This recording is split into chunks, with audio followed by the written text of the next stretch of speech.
বাংলাদেশ থেকে অবৈধভাবে ভারতে প্রবেশ করার সময় বিএসএফ এর ৯৭ নং ব্যাটালিয়নের কর্মরত জওয়ানদের হাতে আটক এক ভারতীয় নাগরিক। ঘটনা শনিবার ভোররাত 2টো নাগাদ উত্তর জেলার তারকপুর মোহনটিকি এলাকায়। জানা গেছে ওই রাতে বাংলাদেশের সিলেট জেলার মির্জা এলগেল থেকে অবৈধভাবে সীমান্ত অতিক্রম করে ভারতে প্রবেশ করে প্রবীর দাস বয়স ৪৭, বাবা মৃত পুলিন দাস, বাড়ি কদমতলা থানাধীন রাজনগর গ্রাম পঞ্চায়েত এলাকায়।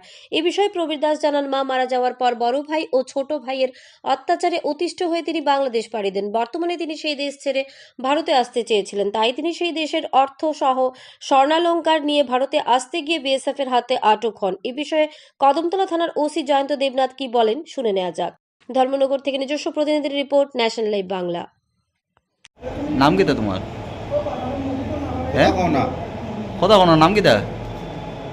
প্রবীর দাস, বাড়ি কই তোমার? তারকপুর, তে তোমার বিএসএফে দৌড়ি আনছে কিতা লাগে? রাস্তার থেকে। রাস্তাত ভাইয়া তারা কইতাছে তুমি তারার বেড়া খাটিয়া ভিতরে ঢুকতে আসলে বাংলাদেশ থেকে। পहिले তো ভালো, তারা তো গিয়া দেখছো না, আমি তো জায়গায় এসে অননিয়া দেখাইছি।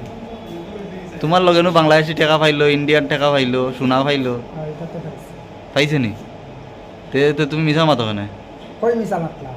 ফোন রাখেন, ওখান আমার মিছা খারাপ ঘর মিছা মাতলাম। এরে। ও কথা কই আনলাম আমি। কারে কইরা ফোন রাখা লাগে জানো নি? না জানি, কিন্তু সিনচনি আমরা সিনচনি আপনারা তো এই হ্যাঁ। ডিপার্টমেন্টের লোক, হ্যাঁ? এই ডিপার্টমেন্টের লোক, তো? কিন্তু আমার মাথা কাজ করে না। প্রথম ওই কইছি কান্দে যে আমি কালকে রাত থেকে মানে মাথা কাজ করবো গিলা, দরা খাইছো মাথা কাজ করবো গিলা। কারণ তুমি বাংলাদেশ থেকে আইছো, বাংলাদেশের টাকা তোমার কাছে আছে, সোনা দানা আছে। হয়। হ্যাঁ, তুমি সেখান থেকে চুরি করে আইছো নি, তুমি কোথাকার বাসিন্দা? এটা তো যে কোনো বিএসএফ এর জিজ্ঞেস করবো, পুলিশ জিজ্ঞেস করবো, সাংবাদিকের জিজ্ঞেস করবো। অনেক সময় শুদ্ধ হয় না দাদা। হ্যাঁ, উল্টা তো পাল্টা তুমি হয়ে যায়। তুমি এটা তো রাগ করার তোমার লগে কিতা কিতা পাইছে? কিতা আগে তো সবে তুলছিল না, এরা সবে তুলছে। আচ্ছা, তুলক না। আচ্ছা, তারা তোমার তো তোমার জানে লগে তুলছিল কি।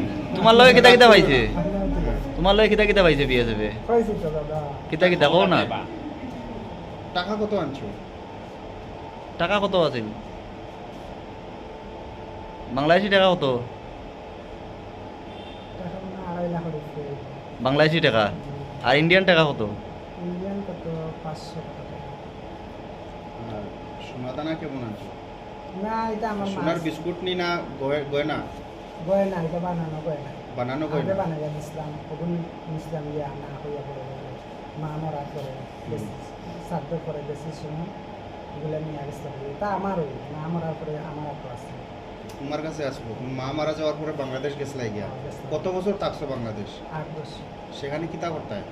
সেটা আমি কাজ করছি, পাথরের কাজ, সিমেন্টের কাজ, রান্নার কাজ, যখন যেটা পাইছে করছি। বাংলাদেশ কোন জায়গা থাকতে হয়? মিজায়াঙ্গাল, হ্যাঁ, মিজায়াঙ্গাল, বিজয় আঙ্কাল। তখন আই গেলা কেন? সিলেট, বাংলাদেশ? সিলেট। সিলেট। তখন বাংলাদেশ থেকে আইছো কেন? আইসি আমি অসুস্থ আসলাম। অসুস্থ থাকার কারণে আমি আজকে 6 মাস ধরেও বাড়িতে এটা আমি খালি কইরাম ফোন দিয়ে আমি তারপর হয়েছেন ভাইয়া হয়েছেন যে বড় যে তুই তোর পারলে আয়, আমি না আইয়া নিতে পারতাম। ও কালকে 25 দিন বাড়ি রিক্স লইয়া আমার আইয়া দিতে পারবে। কোন বর্ডার দিয়ে ঢুকছো? কোন জায়গা দিয়া? ইনসাইড হচ্ছে পশ্চিম আর ইনসাইড হচ্ছে মন্টিকি দিয়া ঢুকছো?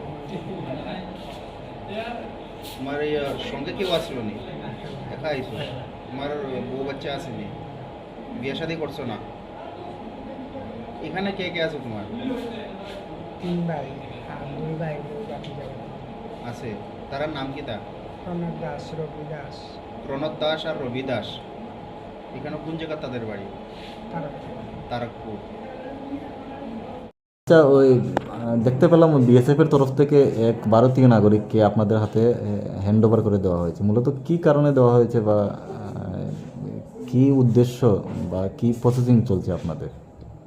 কাল রাতে বিএসএফ আমাদের যে পিয়ারাছড়া বিওপি আছে 97, তারা তাদের পেট্রোলিং করছিল তাদের এরিয়ার মধ্যে। পেট্রোলিংয়ের সময় তারা দেখতে পায় যে একটা লোক বাংলাদেশের সাইড থেকে ইলিগেলি ইন্ডিয়ার মধ্যে প্রবেশ করার চেষ্টা করছে। যথারীতি তারা ওই লোকটাকে ডিটেন করে এবং তার কাছে কিছু বাংলাদেশি কারেন্সি এবং কিছু গোল্ডেন অর্নামেন্ট পাওয়া যায় এবং জিজ্ঞাসাবাদে সে তার নাম জানায় যে তার নাম প্রবীর দাস, বাবার নাম পুলিন দাস, বাড়ি আমাদের কদমতলা এরিয়ায় মধ্য রাজনগর। তো যথারীতি সে ইলিগেলি ভারতবর্ষে প্রবেশ করছিল তো আমাদের কাছে হ্যান্ড ওভার করেছে। এখন আমরা একটা তার এগেনস্টে সেকশন 3 আইবিবি একটা কেস নিচ্ছি এবং আগামীকালকে তাকে কোর্টে ফরওয়ার্ড করা হবে। অ্যাকচুয়ালি সে কি ভারতীয় নাগরিক? হ্যাঁ, অ্যাকচুয়ালি সে ভারতীয় নাগরিক, তার কাছে ভোটার আইডি এবং আধার কার্ড আছে, কিন্তু সে ইলিগেলি বাংলাদেশে গিয়েছিল এবং ইলিগেলি আবার ফিরে আসছিল, তার কাছে বৈধ কোনো ডকুমেন্টস নেই।